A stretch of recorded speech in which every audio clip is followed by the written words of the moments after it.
Good morning, everyone. Welcome to the lecture series on fluid dynamics. In this today's lecture, we are going to discuss about the second part of molecular theory of surface tension. Last लेक्चरमध्ये आपण पाहिलं आहे molecular theory काय आहे surface टेन्शनची. Molecular theory, what is meant by molecule, that also we have seen in the last lecture. Molecule is the group of atoms which are connected together or which have intermolecular distance is a short range. Okay, so in this today's lecture, let me explain you something about the surface tension which is based on the molecular theory. In last lecture we have seen the intermolecular force. It means that the force between two molecules, right? Two molecules of same substance or two molecules of different substance, the force between them is known as the intermolecular force.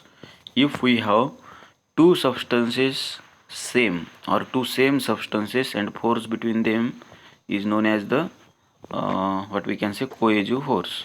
Okay, let us consider this is the water molecule H2O and another water molecule I have here H2O. Okay, now substance is same, the force between them is known as the cohesive force, right? And the second force, it is known as the adhesive force. Adhesive force means what? If I have H2O and here O2, if we have these two molecules and the force between them is known as the adhesive force. Adhesive means what? Different substances. The force between two different substances is known as the adhesive force. This we have seen in last lecture. आता बघूया आजच्या लेक्चरमध्ये range of molecular force म्हणजे काय. Range म्हणजे काय बघा, तुम्ही शब्द वापरला असेल तो रेंजमध्ये नाही आहे, तो आपल्या रेंजचा नाही आहे, ओके, किंवा रेंजच्या बाहेर आहे. रेंज म्हणजे काय, तर मग आपण म्हणतो प्रभाव क्षेत्र. तो माझ्या प्रभाव क्षेत्रातला नाही आहे, तो माझा ऐकत नाही, म्हणून आपण त्याला काय म्हणतो, रेंजच्या बाहेर येतो. It means that we have, suppose we are here and this much is our range.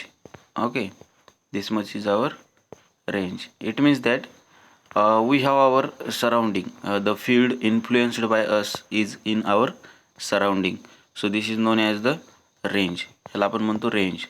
आता बघा मॉलिक्युलर फोर्सची पण काही रेंज आहे. म्हणजे मॉलिक्युलर फोर्स हा एका विशिष्ट डिस्टन्सपर्यंतच ॲक्ट होतो.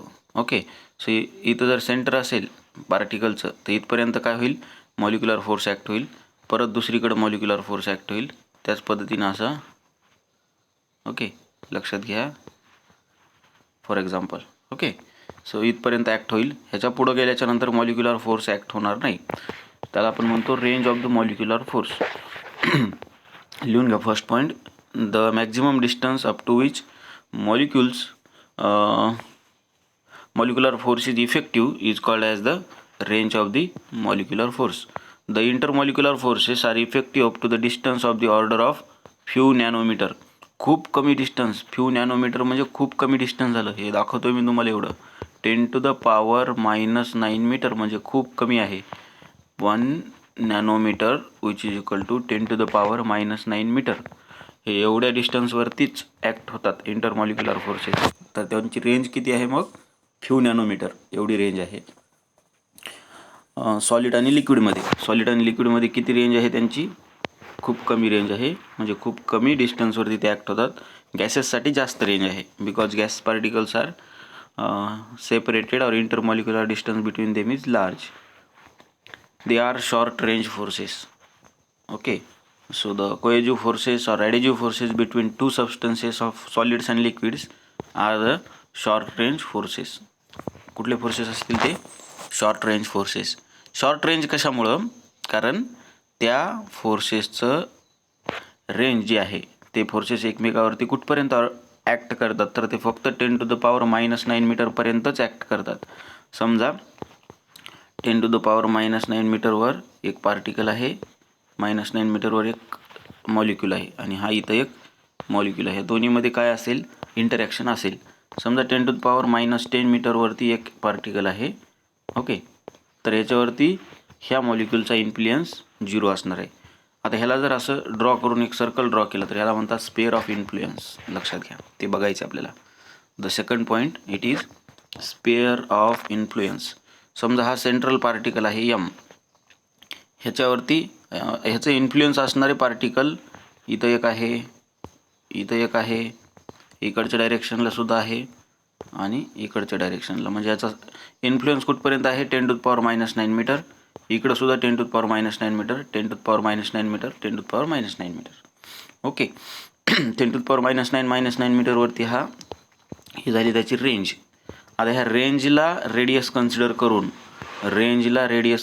करून जो स्पिअर ड्रॉ केला जातो त्याला म्हणतात स्पिअर ऑफ इन्फ्लुएन्स. लक्षात आलं असेल तुमच्या.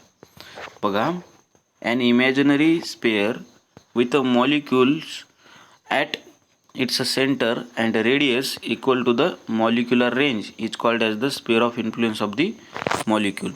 Sphere of influence म्हणजे काय बघा, an imaginary sphere with a molecule at its center and radius equal to the molecular range is called as the sphere of influence of the molecule.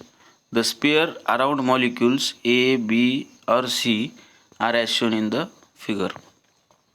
बघा, spares इथं diagram आहे. डायग्राममध्ये तुम्ही बघू शकता स्पेअर ऑफ इन्फ्लुएन्स कशा पद्धतीने. हा एक स्पेअर आहे, ह्याच्या डायरेक्शन्स दाखवलेले आहेत. हे ॲरो आहेत, ते आहे range.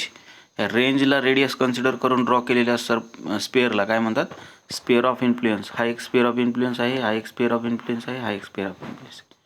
This diagram A shows the sphere of influence. You can read here, sphere of influence. Okay, प्रभाव क्षेत्राचं ते एक स्पेअर असेल. The intermolecular force is effective only within the sphere of influence. जो इंटरमॉलिक्युलर फोर्स आहे, दोन molecule मधला force आहे, तो फक्त स्पेअर ऑफ इन्फ्लुएन्स मध्येच इफेक्टिव्ह असेल. याच्या बाहेर तो फोर्स ॲक्ट होणार नाही किंवा तो फोर्स इफेक्टिव्ह असणार नाही, हे लक्षात ठेवा. ओके, स्पेअर ऑफ इन्फ्लुएन्स आहे. त्याच्यानंतर आहे सरफेस फिल्म. नंतरचं आर्टिकल कुठलं आहे, नंतरची एक टर्म किंवा एक property surface film. What is mean by surface film ते बघणार आहोत आपण. The surface layer of liquid with thickness equal to the range of the intermolecular force is called as the surface film. समजा हे असं इथं जर लिक्विड असेल, for example this is the liquid. Okay, now these are the particles inside the liquid. हे एवढी जर range असेल, तर ह्याला म्हणायचं surface of the film. This is the layer shown between XY and X', in figure B. Figure B मध्ये बघा, surface film कुठं दाखवली आहे, हे XY बघू शकता डायग्राममध्ये. XY ही लाईन आणि दुसरं म्हटलं तर X', ही लाईन, ही झाली सरफेस फिल्म. ह्या अशा ज्या लाईन्स आहेत वॉटरच्या सरफेसवरती त्याला म्हणायचं surface film.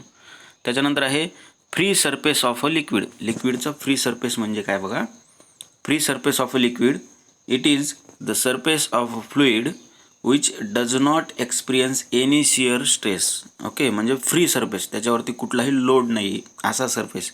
For example, the interface between liquid water and air above. दोन वेगवेगळे सबस्टन्सेस आहेत, हे डायग्राममध्ये दाखवल्याप्रमाणे तुम्ही बघू शकता. हे XY जे आहे, XY ही झाली तुपली सरफेस फिल्म. आता इथं बघा, याच्यामध्ये कुठला सबस्टन्स आहे, लिक्विड. याच्यावर कुठला सबस्टन्स आहे, गॅस. सो लिक्विड आणि गॅसला सेपरेट करणारी जी बाउंड्री आहे, लिक्विड आणि एअरला सेपरेट करणारी जी बाउंड्री आहे, त्याला आपण म्हणतो free surface of the liquid. त्याचं काय नाव आहे, free surface of the liquid. लिक्विडला फ्री सरफेस असतो, गॅसेसला फ्री सरफेस नसतो. लक्षात ठेवा, इकडं लिक्विड आहे, इकडं गॅस आहे आणि दोन सेपरेट झालेले सबस्टन्सेस आहेत. ओके, नाऊ डायग्राममध्ये XY ही काय आहे, फ्री सरफेस आहे. While studying pressure, this is very important, listen to me. आता आपण बघूया, while studying pressure we consider both the liquids and gases. ज्यावेळेस आपण प्रेशर कन्सिडर करतो, प्रेशर इज इक्वल टू काय असतो, pressure is equal to force per unit area. Pressure consider करते वेळेस आपण काय केलं होतं, लिक्विडला सुद्धा प्रेशर असतं असं सांगितलं, गॅसेसला सुद्धा प्रेशर असतं असं सांगितलं. पण आता गॅसेसला आपण सांगतोय की फ्री सरफेस नसतो. Gases do not have a free surface, they do not exhibit surface tension. Surface tension ही प्रॉपर्टी गॅसेसला नसते. Gases do not exhibit surface tension property. Why this is because of this is the liquid, okay, liquid, and above we have gases, right? So this is known as the free surface. हे काय आहे? Free surface.